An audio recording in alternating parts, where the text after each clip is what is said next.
अवसाद एवं आत्महत्या के विचार से ग्रसित मरीजों के प्रति परिवारजनों, मित्रों एवं समाज का दायित्व। सामान्यतः अवसाद से ग्रसित व्यक्ति अपने स्वास्थ्य एवं अपनी परिस्थितियों में सुधार के प्रति पूर्ण रूपेण उदासीन रहते हैं। अपनी हालत सुधारने तथा डिप्रेशन से उबरने की उनमें कोई ललक नहीं दिखाई पड़ती है। ऐसी स्थिति में उनके प्रति समाज का दायित्व अधिक बढ़ जाता है। अनुपचारित डिप्रेशन वर्षों तक या जीवन भर तकलीफ देता है। अतः डिप्रेशन से ग्रसित व्यक्ति को उपचार के लिए अवश्य प्रेरित करें। प्रेरणा के साथ उपचार से उसे समय देकर भी अवश्य सहयोग करें। डिप्रेशन से ग्रसित व्यक्ति को प्रेरित करें कि वह अपने मनोभावों को दिल खोलकर व्यक्त करें। कई बार मनोभावों को व्यक्त करते ही मरीज को डिप्रेशन से छुटकारा मिलने लगता है। अशुभ प्रभाव तथा मनोभाव की अभिव्यक्ति का मौका देकर आप किसी भी मरीज का बहुत बड़ा हित कर सकते हैं। आत्महत्या की प्रवृत्ति से ग्रसित व्यक्ति को उनकी बीमारी से निजात पाने के लिए एक अच्छे चिकित्सक की अपेक्षा एक अच्छे श्रोता की आवश्यकता होती है।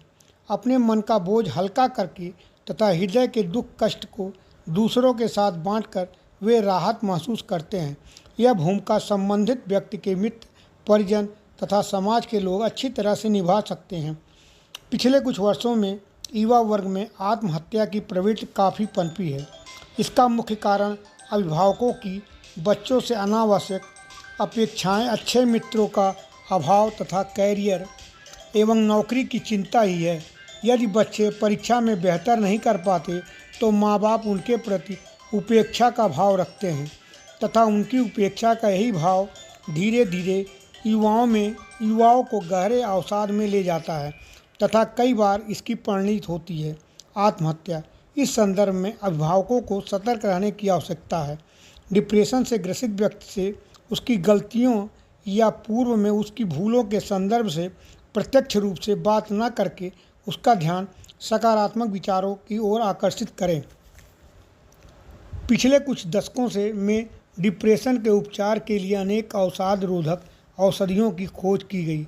अनेक मरीज इनसे लाभान्वित भी हुए हैं, परंतु प्रायः डिप्रेशन के मरीज इन औषधियों के प्रयोग से कतराते हैं क्योंकि इन औषधियों का सेवन काफ़ी दिनों तक करना होता है।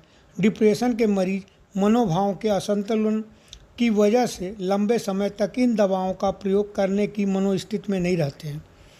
इन दवाओं का प्रयोग काफ़ी खर्चीला है और घोर निराशा में डूबे हुए व्यक्ति के मन में न तो इतना खर्च करके पुनः स्वस्थ होने की उमंग ही रहती है और न सामर्थ्य।